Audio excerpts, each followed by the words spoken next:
que nous sentions l'éternité, on peut entrevoir le sens de cette formule. Spinoza a des formules étonnantes. Dans le dernier livre de l'éthique, qui est vraiment un livre absolument fantastique, il parle de l'amour intellectuel de Dieu.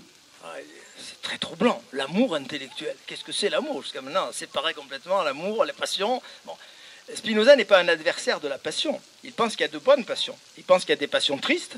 C'est quand nous dépendons de l'extérieur, quand nous sommes dominés par des choses que nous ne comprenons pas. L'addiction au tabac, on en a parlé tout à l'heure. Bon, la passion amoureuse, quand elle s'empare de moi et qu'elle me manipule. Donc je suis malheureux quand je suis dépendant de quelque chose qui agit sur moi. Et en général, je me trompe parce que je crois que c'est moi qui agis. Bon. Le drame de la passion, c'est que je crois que je suis agissant alors que je suis pâtissant dans la passion. Bien. Donc, qu'est-ce que c'est que cet amour intellectuel? Jusqu'à maintenant, les philosophes, comme Descartes, avaient séparé l'émotion, la passion, et puis l'intelligence. Bon. Non, Spinoza n'est pas d'accord. Il dit il y a des passions tristes, effectivement, et vous avez dans l'éthique de formidables réflexions sur la façon dont nous devons nous débarrasser de ces passions tristes par la connaissance. Là encore, par la connaissance. Il n'y a pas d'autre issue que la connaissance.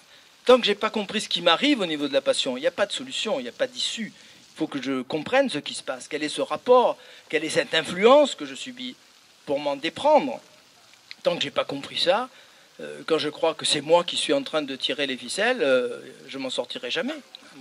Quand quelqu'un tombe sous la dépendance, sous la coupe d'un autre être, et qu'il croit qu'en fait c'est sa volonté, c'est sa décision, et qu'il est très heureux comme ça, et je vous ai dit, et c'est une dimension majeure de la philosophie de Spinoza, je ne peux pas être heureux avec des représentations fausses.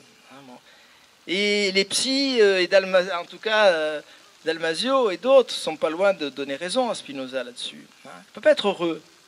Je peux croire, je peux faire croire que je suis heureux, je peux me faire croire, je peux me tromper, je peux me leurrer, je peux me faire croire que finalement je suis très bien dans cette passion, tout va bien pour moi, mais ça va craquer très vite à un moment donné ou à un autre, parce que je ne peux pas être heureux avec des représentations fausses. Ça, c'est vraiment une affirmation majeure et très unique. Donc, amour intellectuel de Dieu. Donc nous sentons, ça veut dire effectivement, en même temps, nous comprenons. Sentir et comprendre ne sont pas séparés chez Spinoza.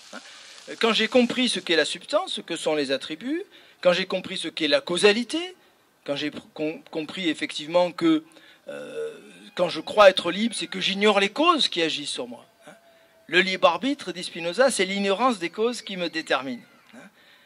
C'est l'ignorance des causes qui me détermine. Quand je ne sais pas la cause qui agit sur moi, je crois que je suis libre. Je crois que je suis à l'origine de mon acte, alors que je suis passif. Je suis une boule de billard.